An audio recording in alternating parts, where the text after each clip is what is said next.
The ongoing drama of the Hillary Clinton email scandal causing some head scratching, apparently, according to reports today at the White House.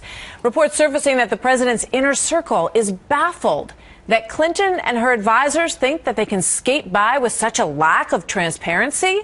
The whole mess creating a sense of deja vu for people in Washington, apparently. Take a look at the latest issue of Time magazine. The cover headline says, "The Clinton Way," bringing back memories of the scandals that dogged the Clintons in the 1990s. That cannot be helpful for any potential campaign. And a source telling Politico how the White House feels about all of this, saying, quote, "To sum up the feelings, all the way up to the highest levels, what the hell?"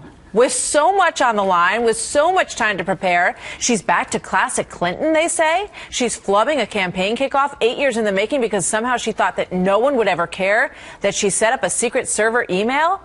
My. Interesting quotes from supposedly the highest levels inside the White House. Jonah Goldberg is a senior editor of the National Review and a Fox News contributor. Jonah, good morning. Good to have you here. Good morning.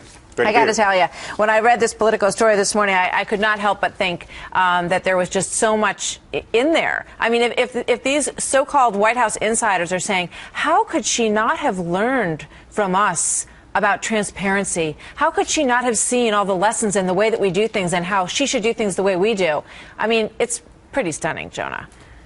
Yeah, no, look, I agree, but I mean, there is one of the few constants about the Obama crowd in the White House is that they're incredibly arrogant. And there's a certain irony in them thinking that they've been a particularly transparent administration either. They prosecute more whistleblowers than ever before. Obamacare was passed, in secret back rooms with secret deals with industry. The notion that the Obama administration is this paragon of transparency might be something they tell themselves, but it's not really true. At the same time, I agree entirely with the sentiment of what the hell. And as Charles Krauthammer said last night on Special Report, I think what the hell is the sanitized PG version of what they're really saying. And it's just simply amazing. And I think the simple answer here is, look, in Aesop's fables, the scorpion has to sting the frog because that's what scorpions do.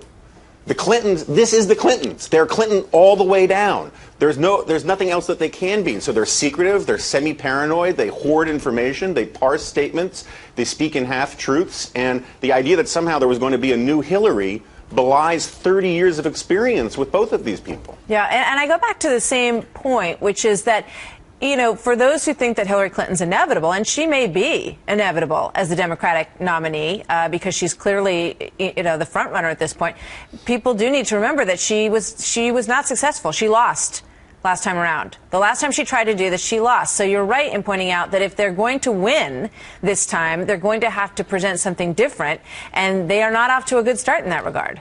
Right. I mean, so far, this whole fiasco comes out right in the middle of their planned rollout, which was part of this whole shatter glass ceilings, I am woman, hear me, bore, women's liberation stuff. And the whole idea was that they were going to roll this out as an identity politics rollout. And the problem is, the more you have scandals like this, the less she seems like a generic first female president, and more like an actual human being named Hillary Clinton with a lot of baggage and a lot of problems. And, they want to make it that a vote for Hillary is a vote for the first woman president. Yeah. And these kinds of scandals make it a vote for Hillary is actually a vote for Hillary Clinton and her husband. And that's more politically difficult for them. Well, whoever's quoted in this Politico story seems to be licking their chops at the whole thing and eating it up. And there's no love lost between these two camps according to most reports out there. Oh, there's a huge breakout of schadenfreude across Washington in all of this. Yeah. I don't think not just in the White House. Jonah, thank you very much. We'll watch it unfold with your help. See you next time, sir.